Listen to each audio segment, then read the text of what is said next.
This is an urgent message from the Oregon State Police in collaboration with the Idaho State Police and the Washington State Patrol regarding an Amber Alert originating in Spokane, Washington at approximately 5 a.m. Pacific Daylight Time and 6 a.m. Mountain Daylight Time, Tuesday, April 23, 2019.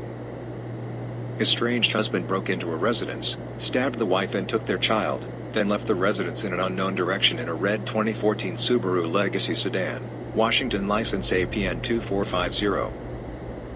The suspect is Justin O. Robertson, 42 years of age, white male, 5 feet, 9 inches tall, 205 pounds, green eyes and a goatee beard.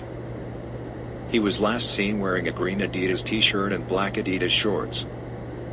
The victim is Ethan O. Robertson, 6 years of age, white male, weighing 30 pounds with brown hair and brown eyes. He was last seen wearing blue pajamas and an orange Nike t-shirt. The suspect has access to weapons, but it is unknown if he has any in his possession. If you have any information regarding this incident, please contact the Spokane, Washington Amber Alert tip line at 509-456-2233, or call 911.